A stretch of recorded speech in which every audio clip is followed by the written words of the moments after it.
Hi, Mystery Writers. Welcome to the Mystery Writers Studio. I'm Zara Altair, and today I want to talk about good flaws for your hero.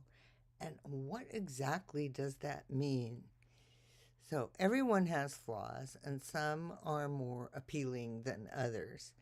Flaws are weaknesses that keep your hero from being unrelatable.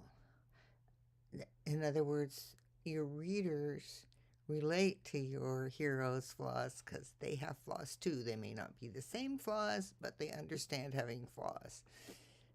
And so, an all good character isn't believable, and that's something that can happen if you're a brand new mystery writer and your character is the good guy, your detective, and you need to think about what it is that will give them shortcomings that help your reader empathize with who they are, because you want your reader to empathize because you want them to care about the character, because the more they care about that character, the more they care about the puzzle being solved.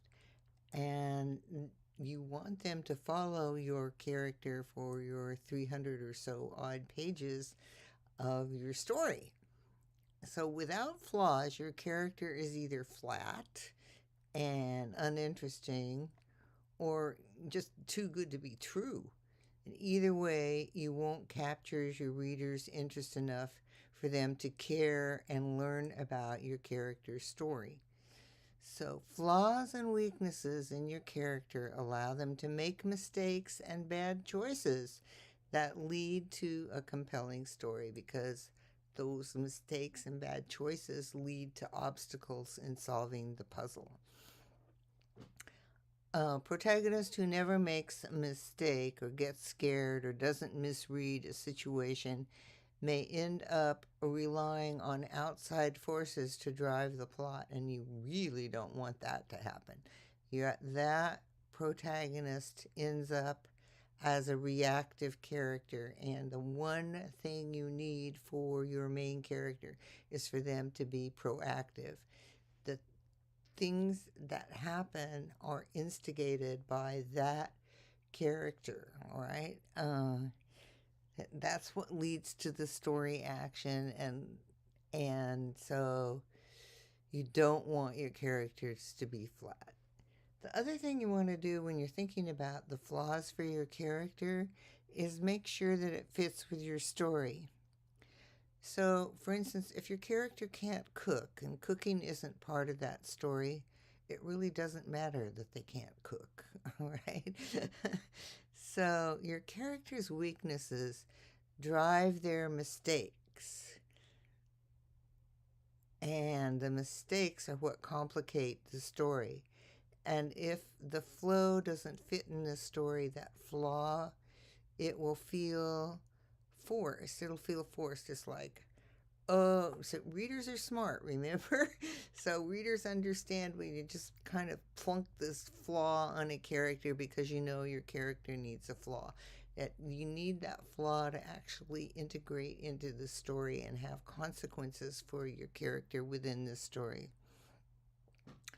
On the other hand, significant dysfunctional flaws will also drive away your reader. Those big, great big, huge flaws can drive your story out of the plot.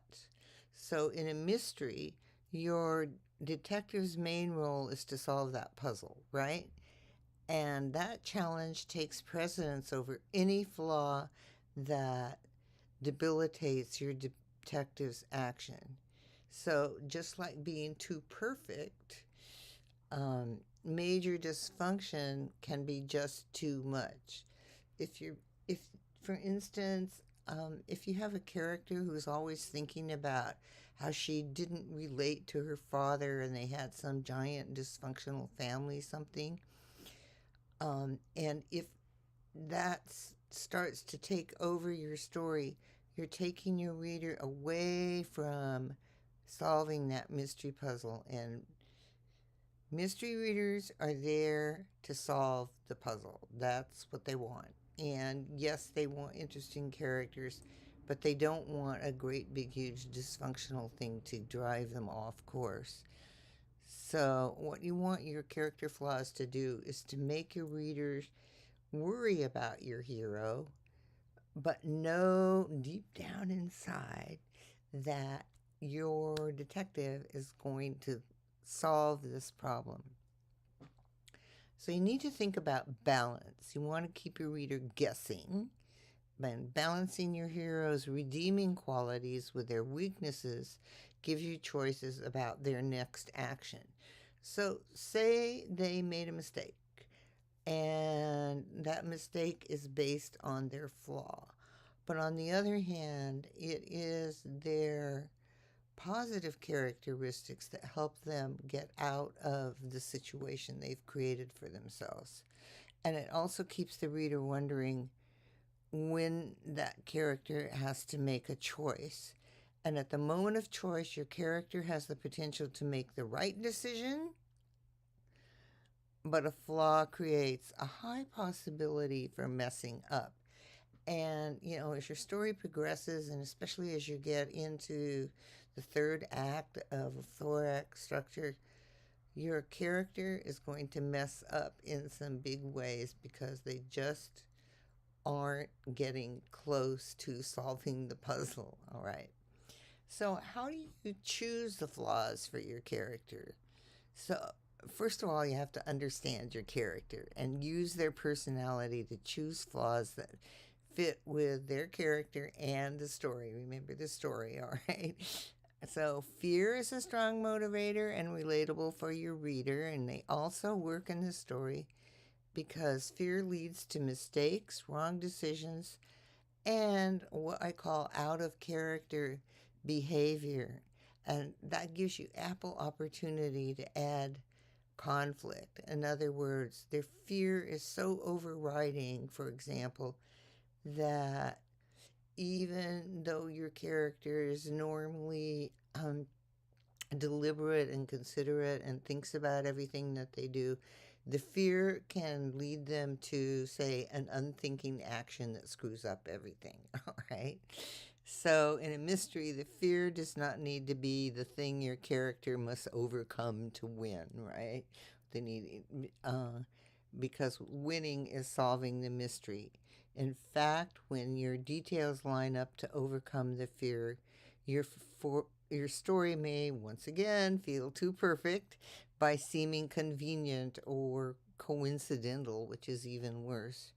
So, aim for fears that hinder your sleuth in their goal pursuit, create conflict, and cause trouble. And as you work on your character background, this is why one of many, many reasons why character background is so important. Ask questions that reveal their fears. What past traumas may affect their behavior?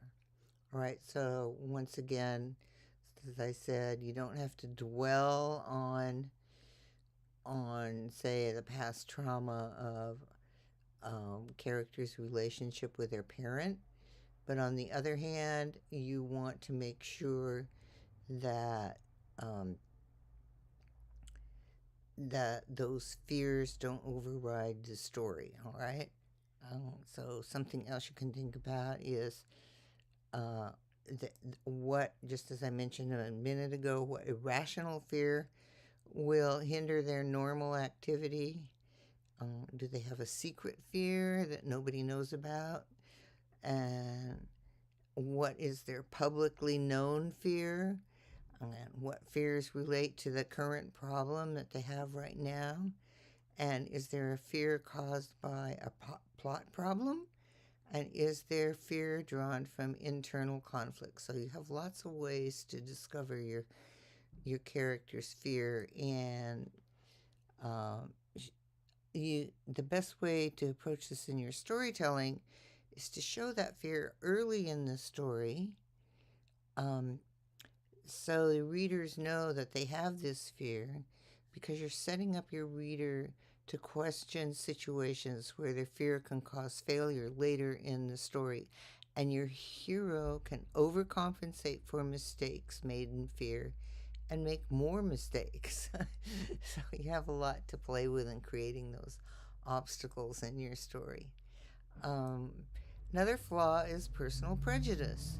So, cultural and family opinions ingrained since childhood are hard to shake. We all have them. And your hero's attitudes and opinions can keep her from clear understanding, especially when your sleuth encounters suspects. They may have preconceived prejudices about a certain suspect and how they expect them to behave. And ingrained opinions keep your character from acting in wise ways because those opinions are giving them blinders to what's really happening. So those preformed opinions start your character off on the wrong foot. So in the example I just mentioned with a character for whom they have these preconceived notions, they can misread or mishear what that character has to say, or form a wrong impression of the victim. And that leads them to ask the wrong questions of the suspect and really miss the important details that they need to know. So consider your character's background, culture, family traditions, schooling, and the like to create flawed opinions. What did they learn to disapprove or dislike as a child? What pushes their buttons? What actions or beliefs do they believe are wrong? They're just wrong, and so it's like, what are their intolerances, and what will they fight for or about, and what causes them shame, and what do they believe is bad, even if it is accepted in the current world? It's their personal belief. Listen, because biases and opinions affect how your sleuth interacts with the world and with other people, and with settings and how they perceive the culture around them. So, one more thing to think about is that good traits can turn into flaws if they're taken to extremes. For example, if your hero always does the right thing but is surrounded by people who don't do the right thing, he's going to get blocked. Or if she is tenacious and encounters a situation that requires she give up to win, she's going to be in trouble because giving up is really hard. So force your hero to go against their nature, and you're going to add internal conflict to that external goal of solving the puzzle. Study your character's good qualities and then ask these questions to help you come up with ways they can get themselves in trouble, right? What trait symbolizes your character's soul? What is that trait that is just them to the core, right? And what positive trait could become a flaw, and in what situation? What's the situation that's going to trigger that flaw to be too much and trigger that trait to become a flaw in that particular situation?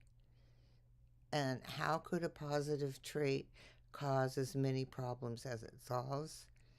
And what annoys other characters about your protagonist's good traits? All right, just because they're good for your protagonist, they may annoy other people, and then they are going to respond in their annoyance to what your character is doing. So turning good traits into flaws deepens your character and ties your reader to their problem. And your reader already understands their positive traits and now understands how it led your hero into a problem, it being their positive trait. So, character weakness strengthens your story, and you build tension for the reader as they wonder how your hero is going to get out of a bad situation. That is one of the best ways that you can build tension in your story. So flaws and weaknesses lead your character astray. then making decisions that lead to new complications, or heading toward a challenge to the weakness, or misunderstanding or misjudging other characters. So, flaws are good for your character and help you create a good story, all right? So, what's a good flaw? A weakness that fits your protagonist's personality and works in your story plot without overwhelming either the character or the plot. Okay, I hope that makes sense. I know sometimes I have trouble coming up with the right flaws for a character. So I know this can be challenging because usually when you're doing the character background for your protagonist, you're thinking about their skills and what it is that they have that's going to help them be a good detective.